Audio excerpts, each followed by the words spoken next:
what else you got? Is that it? Honestly, I don't think our security problem was a actual problem. Should we talk about hotel what shuttles? was really a problem was we should have gone straight to immigration instead of doing anything. Right, and if somebody would have said that, like, go there first. Like when we were checking in, if that guy would have just said, go down there first because you're going to have to walk all the way back to the, all the way down there, you got to do all. But if we were from where we were, it was actually a short walk to immigration from the ticket agent. Yep. But the fact that we had to go the way we went, that's what made it long. But we also walked the length of the place twice. Yeah. Which means we could have just gone down somewhere else and then been on that level. Because we took that same elevator up. Right. To get back. That we had taken down to get the money. So, I don't know. It would have been better to be like, even if it was just a sign that said, "Are you overstayed one day? Go downstairs." Right. That's enough. We needed to be better informed about the the problem is when you go to like the immigration website, they don't have an English version at all.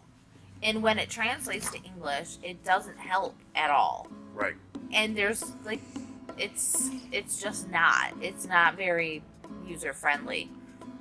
So it's not in made immigration, for foreigners. which was interesting, me and you really didn't have an issue in immigration. It was just a matter of just doing whatever it is they told us to do, because we were overstayed one day. So 2 days. 2 days. So it really wasn't an issue like a big overstay or anything like that. It was not like that for us.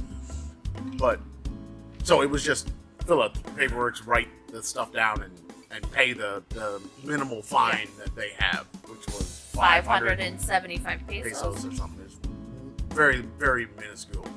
So at least that was good. I didn't like the fact that you couldn't use cash. Right. Because we had just got all this cash, and then all of a sudden now we can't use any of it due to COVID. So that was a whole nother deal. But I had my Mexican bank card, so yeah, but it was just the idea that you're leaving the country and you withdrew the cash. Right, now now you're stuck with cash that you can't use due to COVID. Well, and the thing that was crazy is like for the kids, if we started their visa process while we lived in Mexico City, and just before COVID struck, we got a thing saying that their stuff was ready. But then they closed the offices, and we couldn't go get them. Right. And it would have cost us a lot, like $400 just to go and come back one time, and it would have cost us 9,000 pesos, which is like another $400 for each child's visa. So we're looking at $1,200 just to get their visas. And we were leaving in a few months, and we already knew that. So when we get to the immigration, they show their paperwork saying that their stuff is in process, and they pull it up in the computer, and it still says in process, apparently. So the kids just had to Erin had to write something on a paper, and then I had to do it for Keegan's because she's a minor. And she was asleep. Well, I let her to sleep. But it was just basically saying that they were stopping the visa process. And if they wanted to come back, they'd come back as a tourist and have to start the visa process over again. And so here I'm expecting to have to pay, because from everything I read online, it was like a 3,000 peso overstay fee for them. We didn't pay a penny for them. Nothing. Not one peso. But you know that it on that paper, before you started writing, it said that you were waiting for the process to be done. Yeah. And hadn't heard anything back from it was like a whole thing that was basically condemning the process inside of Mexico. That's why you were filling out that paper. Because I didn't read the whole thing. It was basically saying, hurry. like, look, I did everything I was supposed to do. I still don't have my stuff done, but now I'm leaving. Right, and it was over a year. Yep. It was a year and 2 months. But at least we got out without having to pay any penalty, because it was not our fault. It had nothing to do with fault on our part. Right. It was just timing, because basically we were also in a time like looking at the paperwork going, well, okay, all this money to go back and forth, or pay a lawyer to go back once after we're gonna go back and come back, because they had to do the pictures and the fingerprints. And then the cost, like the penalty, if they just stayed tourists the whole time without any of that other stuff, was less than the amount of going back and forth. Yeah. So it was like, okay, I don't get why we would ever go back when the penalty is less than that, like full penalty. Yeah. Because we paid the minimum. So the full penalty was less. It's like, okay, well, let's just pay the penalty, because it doesn't make sense. But then, because their stuff was done, it was okay. Yep. The problem wasn't us. The problem was, and COVID then stopped a lot of that movement back and forth anyway. And we assumed that when they said things closed, that they closed those offices. So why would we try to go to them if they're closed? And now then the we ones found in out Puebla that never closed. right, that these offices were staying open. So that's a whole nother talk about Mexico and COVID-19 protocols, because it seemed like they weren't closing much. I don't know what they closed outside of schools. Everything else seemed to stay open. There were some government offices that were closed. But that would have been a government office, though, right? Yeah. I think the one I think the ones in Mexico City closed, but the ones in Puebla never closed, because the expat page, somebody would ask and everybody would But respond. Tlalnepantla is not Mexico City. But it's got part its of own that office. same. It's part of that same grouping. I'm just having a check. Make sure everything's still going before I drain the main bank. Keep talking. Keep talking. Dear God. Come on. You just had to go there, didn't you? Yeah, whenever something like that happens, because we were sitting there, just finished writing the thing out, and then you ask, do we have to pay? And the guy goes, nope, you're good. And my first reaction is to ask, like, are you sure? Right. But then my second reaction is, okay, bye. Right. And then leave as fast as possible so that they don't, because my thought is, you made a mistake. Like, we're supposed to do this, right? I wondered if, because you were a minor when the process started, if it made a difference in the charges. What are we talking about now? There's charges? Well, Aaron was saying that Charges? when they first said no, we don't have to pay, his first instinct is to say, "Are you sure?" Right. But then his second instinct is, "Okay, bye, let's go." No, Yeah. shut the hell up. Yeah. I think your first instinct needs to be zip it. but, Zip it. but it's always like, Zip, zip, zip. is a mistake happening Yeah, right but now? why would you question that? I don't know. Okay, pay a lot of money, pay no money. I don't know. When the man comes up and says, pay no money, thank you very much. That's your first thing. Okay, well, that's not her first thing. No, that should be your first thing. Thank you very much. And Yeah. Just like that. Bye-bye. See you later. Yeah. Thank you for your time. But I said I wondered if it was because the process was started when he was a minor that they didn't have a charge, that he didn't have one. I don't think so. I don't think it had anything to do with being a minor. The process was started. Yeah. Because even for an adult, if we were in, like, let's say one of us was in that same situation that the kids were in, it still was in process, and it showed in process. Yeah, like, so that means yeah. all the paperwork had been done, and it was just waiting for a to slow do it. immigration system. Right. So Them to do their job.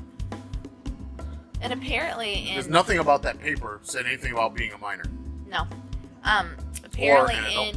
in Puebla you can get that same process done in about a week. Puebla is really fast. But in Mexico City, from what I was reading on the expat page, there was a lady who had the process going for 18 months and Yeah. still hadn't heard a word, and she kept checking. That's what I'm And saying. they It's had just to the whole leave process, the man. country for an emergency, but they were coming back, and so she had to go and get special permission. She was asking, "What do? I don't want to stop the process and start it over again." Exactly. And she was told that she needed to go to the immigration office and get special permission to leave the country and return and not interrupt the immigration process. Yeah. So, because she would have got to that desk. Yep. And then in the had to airport, file and the then thing. And then they would have been like, they would look, because she could look it up. She looked up stuff on the computer.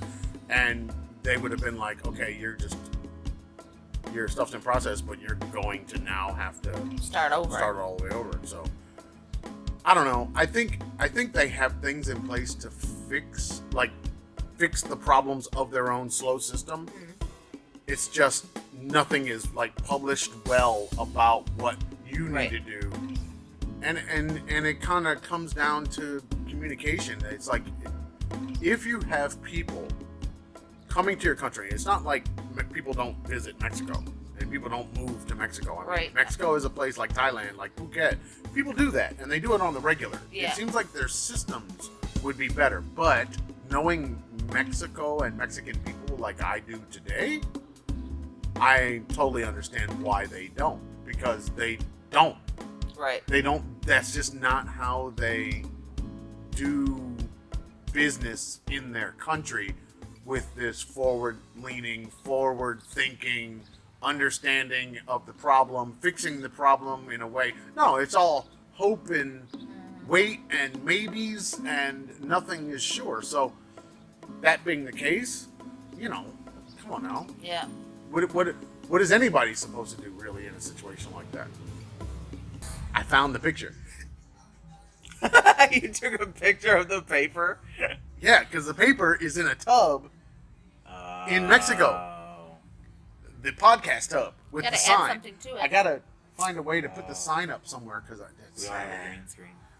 We don't need a green screen. You have I can just place it. It might have been up there the whole time. One? Yeah. I have a picture of it. You have the Farrs up in the closet. Yeah, that one's up there. I thought about trying to take it, but I don't want it to snap in half like in a piece of luggage. You'd have to, because the wood is not super. And it's heavy. It's not heavy. See, if it was heavy, I'd be okay with trying to take it, because it would be strong enough in a suitcase. But it's so light that I think it's going to snap in half. Maybe. Wrap it in the coat. Or tuck it in the coat. Because it's got the music. Yeah.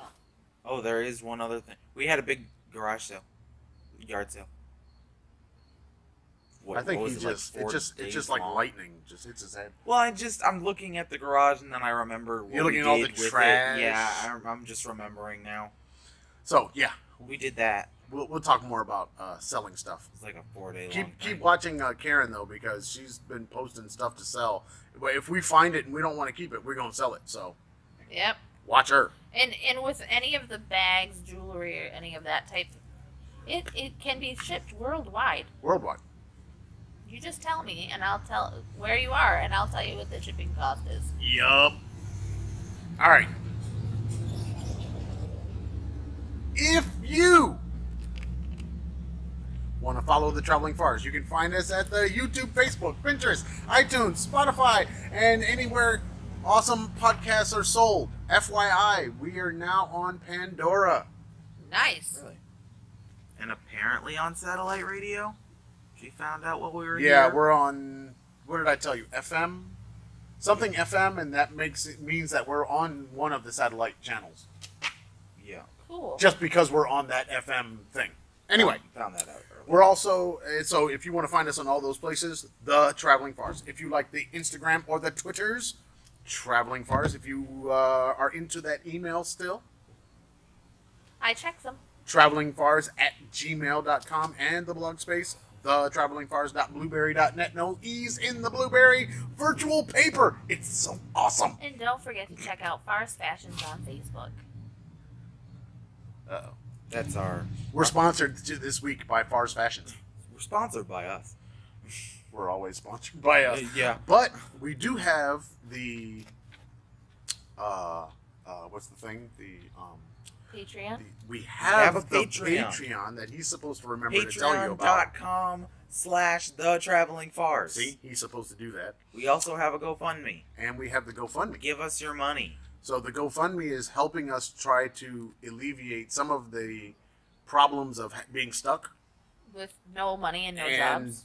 getting us and all of our stuff to the Pullman Man land once it opens up and we can go. So, we appreciate everybody who's been giving to the GoFundMe. I'm going to throw a thing up. It's going to roll on the screens. All the people that have given to the GoFundMe. And if you want to be anonymous, that's fine. We'll just put all the anonymous people into one big lump. It'll just be anonymous. And if you're anonymous, you know who you are. So, GoFundMe, Patreon. If you just want to, send us money, I'm sure we can, give us money. Just DM us because, give us money. We'll take it. We'll take it. And we'll take use all your it. money. Because now we're going to need lots of podcast equipment. Cowboy Studios gone. Yeah, but I mean, we're gonna have to revamp the whole studio situation. So, and I gotta get a new monitor. and we gotta pay for the additions of whatever it's gonna cost us for the tickets. Because I'm sure things are gonna go up once they do open up. So, all right, we're out of here. Say goodbye to the people. Bye, people. Say goodbye to the people. Peace. 2 fingers.